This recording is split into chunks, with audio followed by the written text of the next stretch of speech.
From ABC, this is World News Tonight with Peter Jennings. Good evening. There is a fatal moment where one must act. This moment has alas arrived. That's what the Prime Minister of France said today when it became clear that Saddam Hussein was not even going to comment on the last-minute French effort to avoid war. The deadline for an Iraqi withdrawal from Kuwait is about to become history. We begin tonight at the White House with ABC's Britt Hume. The White House said today the president is at peace with himself, though Mr. Bush could not help noticing the noisy peace protest in its second day just outside the White House gates. The president is resolute and confident, his spokesman said, and Mr. Bush tried to give at least the semblance of a normal day, as in this meeting with economic advisors. My mood? He didn't answer that question or any others related to the Gulf, but did answer briefly when asked if he had any thoughts for the American people. A lot of thoughts for the American people. Thank you all very much. Aides said the president took a brief walk early this morning around the South grounds and later spoke by phone with an Episcopal bishop and with Dick Halverson, chaplain of the U.S. Senate, who officials said offered a prayer over the phone. Defense Secretary Cheney on Capitol Hill today said what everyone knew about what everyone is feeling. It obviously is a moment of considerable gravity for anybody who's involved in government, whether it's the president or those of us in the Defense Department or the members of Congress. On the Senate floor, there were calls from liberals for a last gesture to Saddam Hussein. Maybe the president could get him on the phone and say, let's meet together this weekend in Geneva, face to face, the two principals. The White House said today there is little chance of that, and reporters asked spokesman Fitzwater about a timetable for U.S. military action. He said, quote, sooner rather than later is probably a ready description. Peter?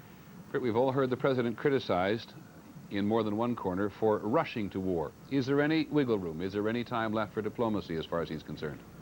Very little, Peter. He might wait a couple of days just to see if something turns up if Saddam Hussein changes his mind. But he and his coalition partners, believing apparently they are writing the rules of a new era, have been very unyielding in this, and I don't expect much change on that now. Okay, Britt Hume of the White House, thank you very much. As we said at the outset, the last few diplomatic efforts, the French was the most visible, appear to have come to nothing. At least tonight, diplomacy seems to have been reduced to one last appeal to Saddam Hussein. Here's ABC's John McCarthy. At the United Nations, the Secretary General, Perez de Cuellar, made a late appeal to Saddam Hussein, hinting that if Iraq would withdraw, the UN would then take up the Palestinian issue. Every effort will be made to address, in a comprehensive manner, the Arab-Israeli conflict, including the Palestinian question. It lacked the commitment of the Security Council, however, and was not expected to change anything. In Washington, the State Department urged Saddam Hussein to come to his senses. There was also a warning to American journalists who have stayed in Baghdad. As the clock ticks down to midnight, we feel the obligation to remind everyone that this is a truly very dangerous situation. Last evening, Secretary Baker made a rare visit to the Pentagon where presumably he was briefed in detail about the war plan. Baker cleared his schedule today, spending most of his time at the White House. And Iraq's ambassador to Washington, Mohammed al-Mashat, frequent combative guest on talk shows, is leaving the U.S. tonight. But 4 Iraqi diplomats will remain in the U.S., keeping open a channel for potential communication between Baghdad and Washington. Peter? John, the State Department spokesman there, Margaret Tutwiler, is warning journalists in Baghdad. Is Baghdad a target for the U.S. military? I think it's very likely that it will be, Peter. One of the psychological parts of this whole campaign would be to try to shake the leadership as much as possible, as quickly as possible. Also, perhaps, to shake the people around Saddam Hussein. If there is a bombing campaign, I would be very surprised if Baghdad is not high on the list. Well, let me take you a step further. It's a city of 4 million people, most of whom don't have much say in their lives anyway. What would be the targets in Baghdad? Well, the targets would be where they suspect that Saddam Hussein is, and there are, of course, military headquarters and various complexes that might be used in communication to the front line. Those are the kinds of things they would go after. Have you been able to confirm at all some of the reports from Saddam Hussein, or at least some of the reports from Iraq, that the high command will move out of Baghdad? Have not been able to do that. I'm not sure the United States government is able to confirm that either, Peter. Okay, John McCarthy at the State Department, thanks very much. The official Iraqi radio says that Saddam Hussein spent part of yesterday and today visiting his troops in Basra in southern Iraq on the Gulf and also in Kuwait. He is quoted as saying his army is ready for war. There will be no compromise. Well, no compromise, but peace, if possible, was the message on the streets of Iraq today. ABC's Gary Shepard is in Baghdad. They called it Iraq's Day of Challenge, a massive outpouring of marchers, tens of thousands of them, parading through the streets in cities throughout the country. The demonstrations organized by the government in support of Saddam Hussein and his refusal to withdraw from Kuwait. Schools were closed, so even youngsters could take part. They chanted slogans like "Down, down, Bush" and "We love you, Saddam." Many of the signs were in English. They burned replicas of the American flag and effigies of the American president. In the city's commercial districts, some merchants taped their display windows to minimize the impact of bombing attacks. But stores remained open, and on the streets, most people, even soldiers, said they were still hoping for peace. But do they expect war? No. No. But tonight, the government's Minister of Information made it clear war is much more likely than peace. We are fully prepared for confrontation. And we shall teach the United States administration a hard lesson. Late today, the last remaining French diplomats left here for Jordan by car. Tonight, the Iraqi army set up checkpoints at several places here in the capital looking for military deserters. Gary Shepard, ABC News, Baghdad. In a moment, the news of military preparations in the Gulf. We'll be back. This is World News Tonight with Peter Jennings. Brought to you by Jeep and Eagle. The Pentagon said today that U.S. and allied troops in the Gulf now outnumber Iraqi troops in and around Kuwait by 135,000. The Pentagon also said Iraqi troops continue to expand their front lines westward, making them longer in the front line, which will make it more difficult for allied forces to outflank them. The U.S. Navy has now moved 2 of its 6 aircraft carriers in the region into the Persian Gulf itself, so their planes are closer to targets in Kuwait and Iraq. The other 4 are tonight in the Red Sea. American Air Force and Marine pilots were stepping up their drills in Saudi Arabia today, as well as elsewhere in the Gulf. Here's ABC's Jim Hickey. The alert status at this Persian Gulf airbase went up a couple of notches today. Jet fighters stand ready to launch an attack. Ladders down for quick pilot access, canopy covers off. The final bombs and missiles were loaded. It takes several men to attach this Sparrow air-to-air missile on an FA-18 Hornet.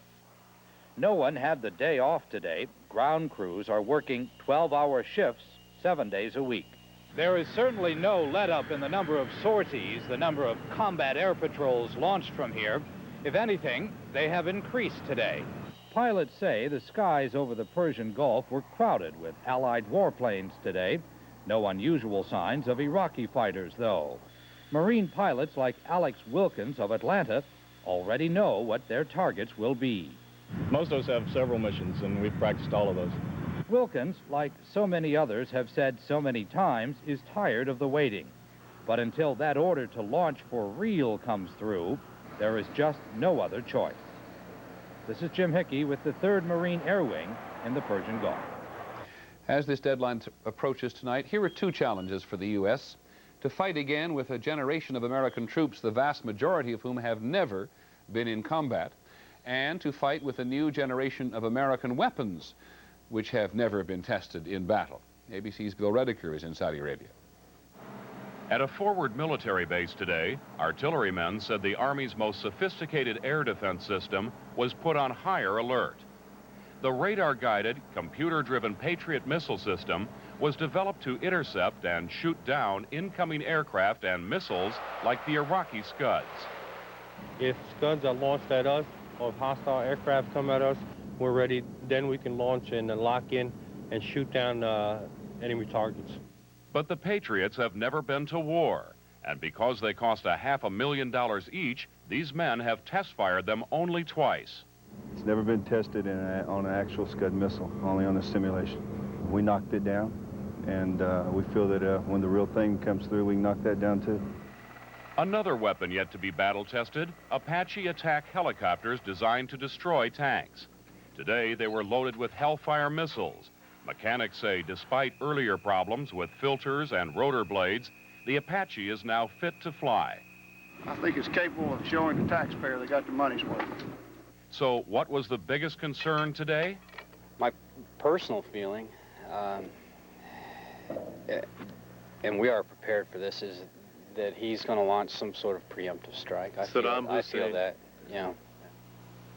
So concern here tonight is focused on defense, being ready if in the next several hours Iraq should launch a first strike.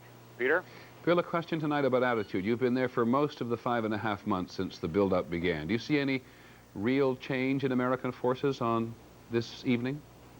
Well, there's a lot of deja vu. When they arrived here in August, they were on a very high state of alert because at that time they thought Saudi Arabia might be invaded by the Iraqis.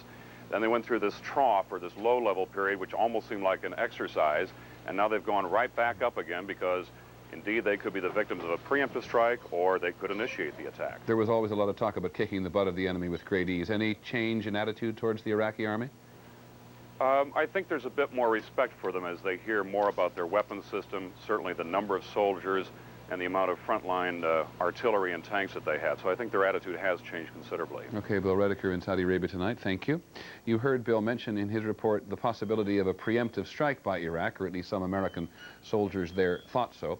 That is something also very much on the minds of Israeli military leaders. ABC's Dean Reynolds. The firepower is in place across the country.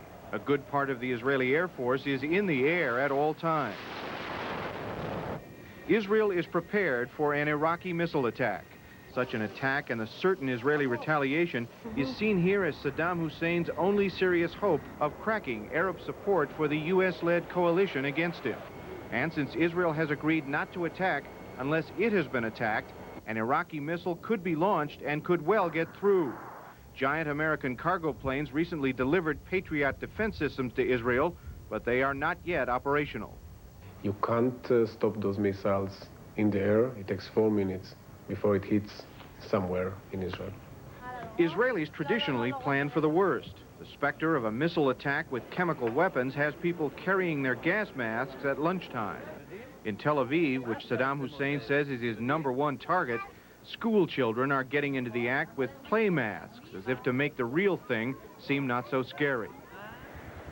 It is early Wednesday morning here, and the latest word from Israeli military officials is that they detect no unusual activity at the Iraqi missile sites. Peter? Dean, trying to monitor the Israeli mood from here is difficult, but one senses that the country is reasonably calm. They are, Peter. There is apprehension, of course, because they have been threatened by Saddam, but there is confidence. They have been through these kinds of threats before. Their kids were in school today. People were out shopping in the streets of Jerusalem. There was even a wedding up the street a couple of hours ago. Perhaps the best sign of confidence, though, is that the Tel Aviv stock market has been on a roll and on the rise for 3 straight days. And do Israelis also sense that one of their most deeply felt adversaries is about to get it? That's true, Peter. I think that behind all of the apprehension is a certain amount of satisfaction that the man they wanted to see go away is going to go away at the hands of the United States. Okay, Dean Reynolds, thank you very much indeed. Since the invasion of Kuwait last August, King Hussein of Jordan, who lives not too far from where Dean Reynolds was standing, has been trying to find a diplomatic solution acceptable to the Arab world. It's been very difficult for him. As recently as last week, he was making another diplomatic round of European capitals. Tonight, he is back home in Jordan, preparing for war. ABC's John Donovan is in Amman. Jordan's King Hussein has never sounded so resigned to war. Its specter is all around us, he told the nation on television. We will spare nothing, he said, in defending our nation. As the king spoke, his army was already at its highest state of alert. These tanks were moving tonight in eastern Jordan. But in the last few weeks, Jordan has concentrated most of its troops in the other direction, facing Israel, fearing that if the Israelis are drawn into war, they will try to reach Iraq through Jordanian territory. Tonight, Jordanian television broadcast its latest installment on how to survive an attack, to help control the fear that has been setting in over the last few days. Tonight, Jordanians and Palestinians lit candles 2 hours before midnight Jordan time. They set out on a vigil for peace, But the chants were defiant as they set out from the same offices where last August so many had signed up to fight for Saddam Hussein. In his speech, the king vowed that Jordan will defend against its enemies. Most take that to mean Israel. Between Iraq and the U.S., he remains officially neutral, a position he staked out when the crisis began, but which may not keep him out of war. John Donvan, ABC News, Amman. The Egyptian